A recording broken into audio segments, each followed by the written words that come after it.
All right, this is a review for an American flag pole made by We Valor, or We Valor, however you want to pronounce that. It's a 20-foot aluminum sectional flagpole kit, and it comes with a, quote, free, a U.S. American flag. Unfortunately, obviously I have already taken it out of the box, but that is the box that it comes in. Probably a 4-foot box, and the sections come wrapped with plastic. Comes with this, unfortunately it's a screen printed flag. I have a nicer flag from one of the times I re-enlisted in the Army. It's a genuine flag made at Valley Forge, Pennsylvania. Then it comes with this rope, which is looks like it's pretty hefty. Comes with the truck on the top. Many people don't know it's called a truck, but this is the ball at the top. That is your piece that goes at the very top that the truck screws into, and also the rope goes around. That's a pulley system. The last flagpole I had, this pulley system did not last long, and the rope was really horrible. Comes with a little hardware, little links to connect your flag, and it comes with a little sharp-looking Phillips screwdriver they added in there.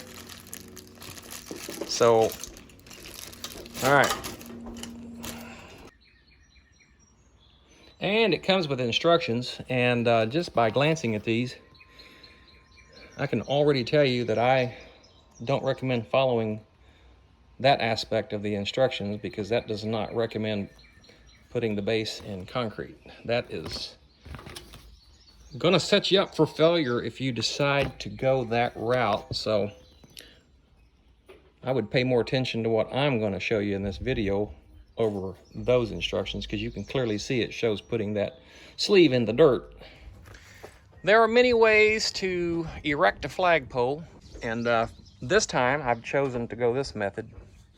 The last times I just dug the hole, put the concrete in the hole, and made a base for the flagpole. But in this case, I'm using a 5-gallon bucket.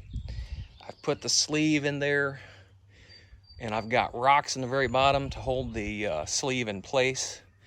And then I put Quikrete and some concrete mix that I had left over. So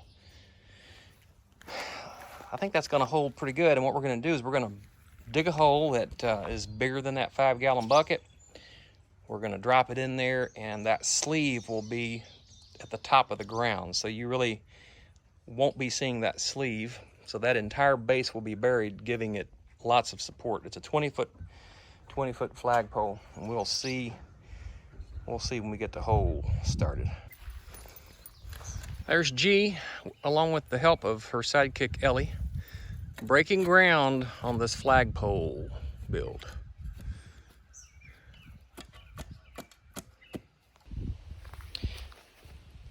I've had a few minutes to think about this as I was constructing this flagpole, and so I'm going to give you this honest, down and dirty review. All right, let's start here at this buckle, or whatever, this tie off. It's plastic. I don't like that. Past flagpoles that I have purchased at other homes that we've lived, this has been aluminum. The least they could have done was add an aluminum tie bracket there. Okay, now as far as the thickness of this, it seems to be standard in this price range. I paid about 95 bucks for this. Really, these flagpoles, it just depends on when you buy them. I've paid 20 bucks for them, and I've paid 95, and I've paid more, and they all seem to be the same thickness. I suppose if I wanted to pay 1,000 bucks for one or more, I could get a thicker one, but at what I'm trying to stay within, this is about as thick as you're gonna get, and that seems to be about a 1/16 of an inch thick. Moving right on up here, the instructions that came with this were not good in the least. Okay, for example, the instructions did not cover how to tie the knots for these these buckles to hold the flag on. Now, this one knot came tied, pre-tied in the rope. So all I had to do there was attach this. But as far as the placement, where to put the next one, if I did not already know how to tie the knots and where to tie the knots in this rope, then I would not have been able to do it without looking up further instructions on YouTube from someone else who has done it before. So the instructions were bad. They were incomplete. They were not good at all. Plus the instructions that I already showed you on how they had suggested burying that sleeve without any support in the ground whatsoever. All right, up here, this is plastic. That's a bad thing.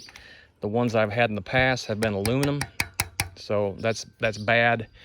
This truck is plastic, and I think the ones I've had in the past have been aluminum. So I will tell you that I'm going to use this flagpole, but I don't recommend it for you. If I'm just going to leave it at that. I don't recommend it for you. That's all I can say at this point.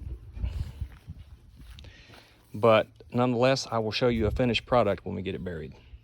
At the end of the third section, leading into the fourth section of this flagpole, there is just looks like to me just an abnormally sharp, vast difference in the sections. And in the other sections, there's no difference. There's a piece of grass stuck in there, but there's a nice taper, and it doesn't appear to be different in size. But those two sections right there, it just looks weird. And so I think they messed up at the factory on that one. So what I forgot to tell you is I took that chintzy little flag that came with it, that screen printed flag, and I actually broke out my retirement flag and I put up there. It's a 3x5, it's embroidered, it's an official flag, and it's the first time that that flag has ever been out of the box. It was issued to me September 30th of 2011, and this is June 20th of 2021, so almost 10 years it's been in that box waiting for this occasion. And there was no pomp and circumstance, though. We didn't have any ceremony or parade or anything, unlike typical Army stuff, you know. In keeping with regulations on the flag, if I keep this up at night, I will have to have it illuminated. So that is my plans, is to get a spotlight to place down there at the base of the flag pole, so that when I do choose to fly it at night, weather permitting, it'll be nice and illuminated. All right, I wanted to share with you, I retied the ropes and I retied the links that hold the carabiners to the flag. All right, so you see the bottom of the flag. I tied a knot in there that holds one carabiner for the bottom of the flag, and at the top of the flag I tied a knot for the carabiner that holds the top of the flag. But in between those two knots, in other words, in between the top and the bottom of the flag, is where I tied the two ends of the rope together, and that's where the knot is that completes the rope, that ties it together. That way, when you're securing the rope to the flagpole, after you've hoisted it, you won't have to worry about dealing with a knot in the middle of all that. That's the proper way to tie your flagpole rope together, and that's the proper way to tie your knots for your links. If you have any questions, please feel free to leave a comment, and I'll do my best to explain it better. Hey, thanks for watching. If you found this video helpful, please give us a thumbs up. Please subscribe to the channel. We appreciate it. We also have another channel on YouTube. If you like fishing and the outdoors, we have the channel called Outdoors with Ed and sometimes G. She does like to go with me fishing a lot, and she does catch some nice bass, so I'd like to invite you to go over there and check that channel out, and there should be a link at the end of this video. Hey, thank you for watching. We really appreciate you.